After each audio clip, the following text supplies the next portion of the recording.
Obrigado. Boa noite a todos. Estou muito feliz de novo, então, que vocês estão aqui e que a gente possa aproveitar esse tempo para falar alguma coisa sobre o Evangelho de Jesus. O dia de hoje, a gente vai falar sobre o Cristo Consolador. É o capítulo 6 do Evangelho, e ele encerra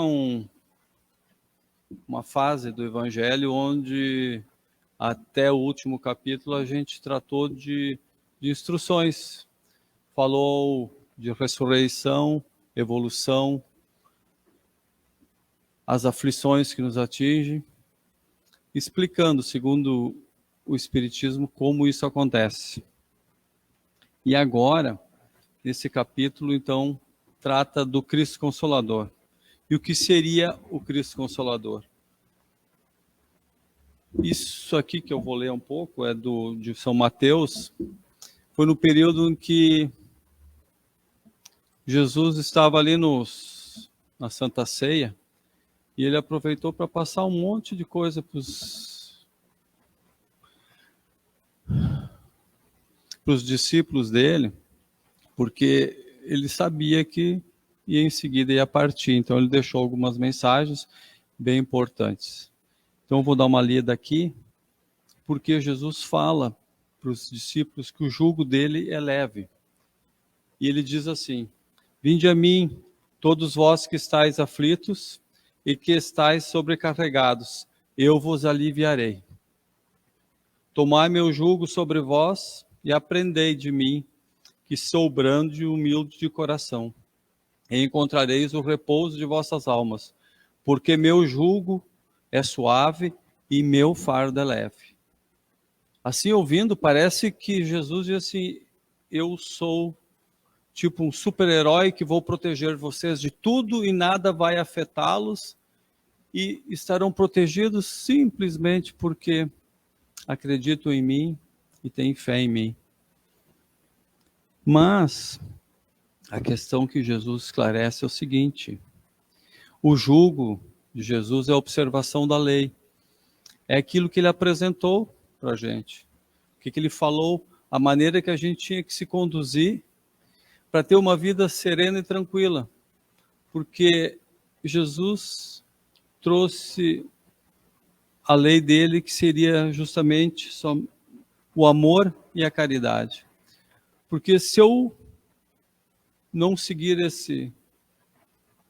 essa lei, digamos assim, esse jugo de Jesus, eu vou viver na iniquidade, agressividade, violência, inveja, corrupção, sei lá, N coisas que a gente, no mundo material, a gente busca, e pelo egoísmo e orgulho a gente trai as pessoas, machuca, fere, e isso fere o nosso espírito, a nossa alma, impede que a gente siga tranquilo e evolua, porque daqui a pouco vem o remorso, vem aquela culpa, vem aquela carga que a gente ouviu nos capítulos anteriores, que é a lei da ação e reação. Então, quando a gente trabalha mais livre, leve, solto, trabalhando somente com amor e caridade, essa questão do jugo a gente entende, porque o fardo então fica leve, porque a gente não se sobrecarrega com as tensões que a gente tem que viver, e que a gente, hoje em dia, até a medicina fala, a psicologia fala, que é bom perdoar, agradecer, né? Porque já está comprovado na medicina que se eu sou ruim, cruel, angustiado, tenho ódio no coração, isso vai causar alguma mácula, uma doença que agride nosso corpo físico, e isso vai trazer aflição, porque a gente não pode viver angustiado, porque há um reflexo. Então, essa lei de Jesus, ela foi colocada e a gente deve aplicar. E depois, mais tarde, aqui eu vou falar do Consolador Prometido. Daí a gente pode completar essa ideia do jugo. Às vezes eu troco aqui, quando eu falo do jugo leve e o fardo. É que o jugo é suave e o fardo é leve. Então, aqui no Consolador Prometido eu vou ler outra passagem. Se vós me amais, guardai meus mandamentos. Isso são palavras de Jesus. E eu pedirei a meu Pai, e ele vos enviará outro Consolador. Reparem que ele fala outro Consolador. Porque as palavras de Jesus antes, quando ele falou do jugo suave e o fardo leve, são consoladoras. Se a gente entende e capta e aplica essas palavras de Jesus. E daí, seguindo aqui as palavras de Jesus, ele vos enviará outro Consolador, a fim de que permaneça eternamente convosco. Se ele permanecer eternamente, não pode ser outra pessoa, outro ser encarnado, no caso, que venha trazer essa palavra, que venha trazer esse consolo. Isso precisa ser alguma coisa espiritual, então. Alguma coisa que viva eternamente. Porque ele vai viver eternamente conosco. Isso, então Jesus vai enviar o Espírito da Verdade, que o mundo não pode receber porque não o vê e não o conhece. Mas, quanto a vós, o conhecereis porque permanecerá convosco e estará em vós. Mas o Consolador, que é o Santo Espírito, ou o Espírito Santo, que meu Pai enviará em meu nome. Então esse ser espiritual está vindo em nome de Jesus. Vos ensinará todas as coisas.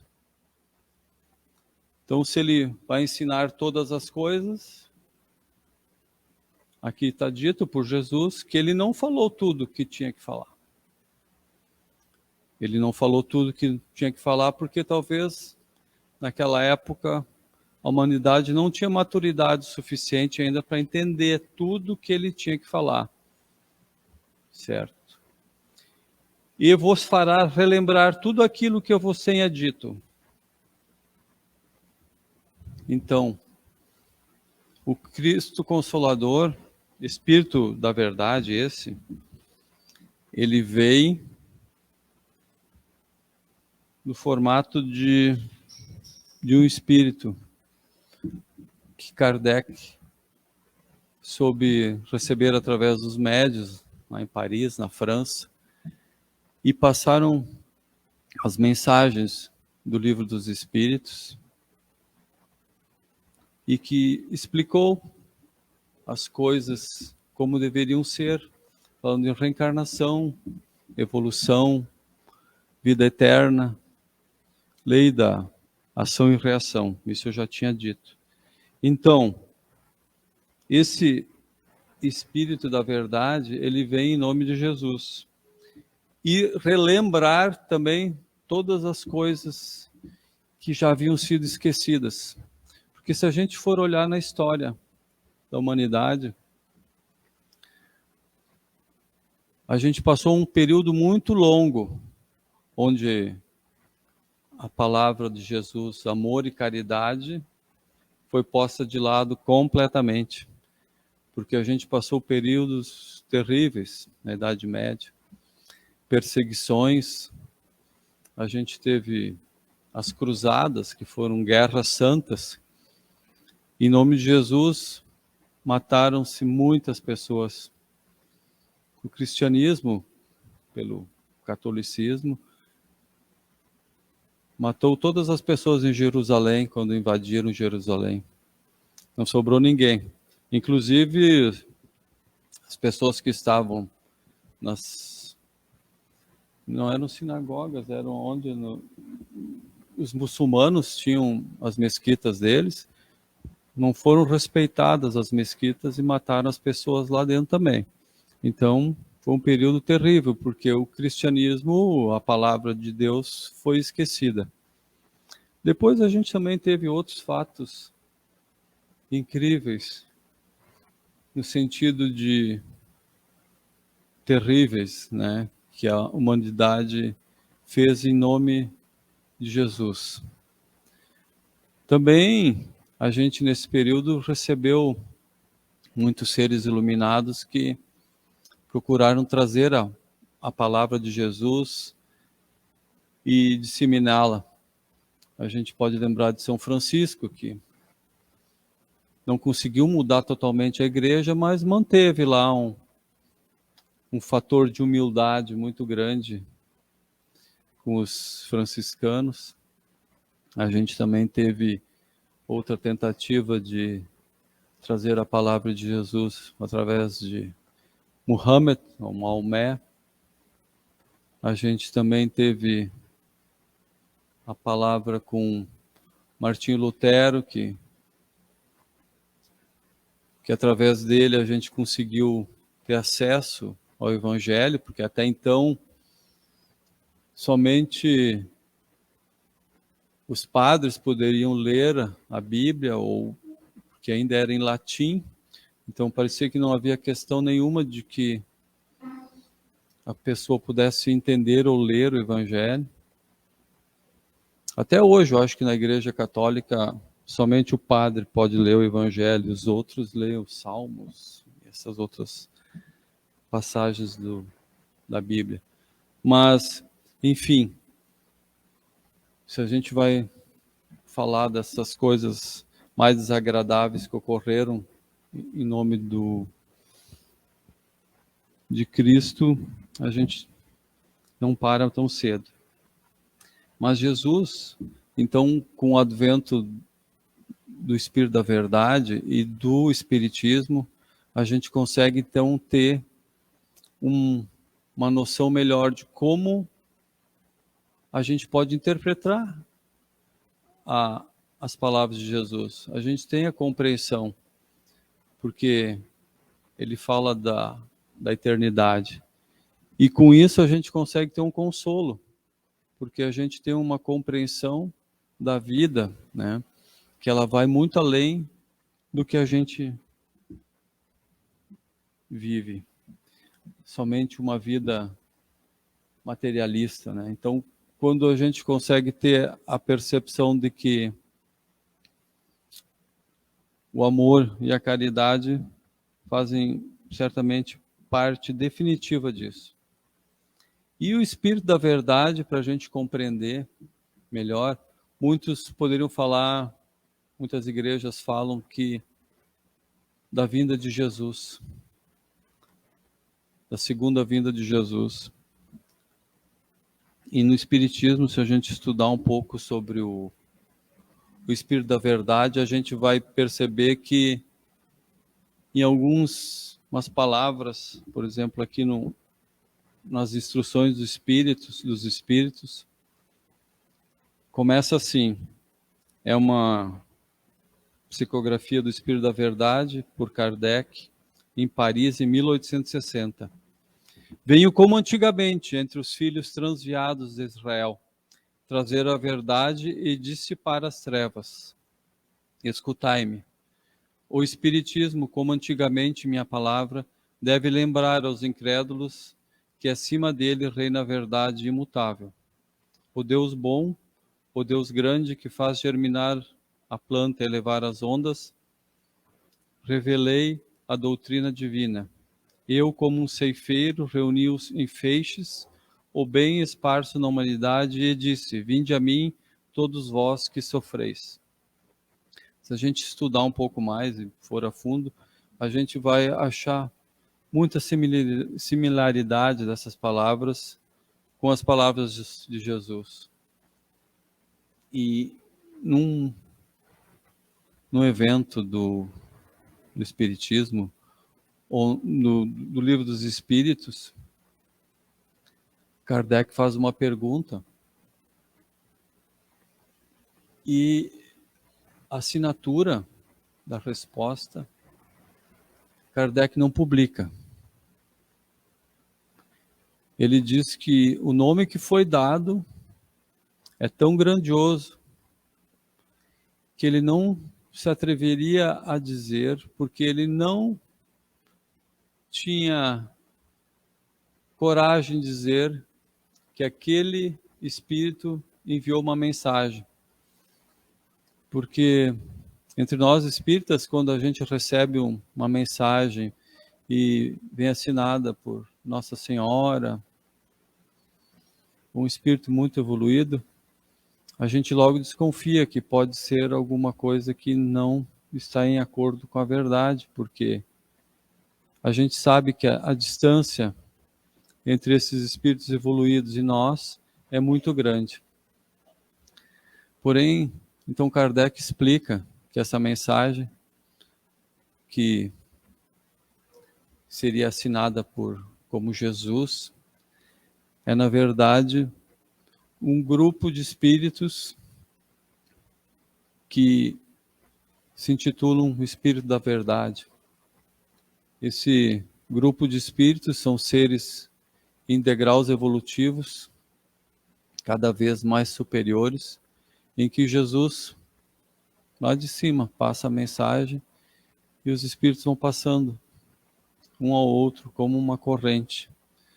Porque hoje a distância nossa de Jesus é tão grande que até para ele passar uma mensagem para nós é uma coisa muito improvável e muito distante.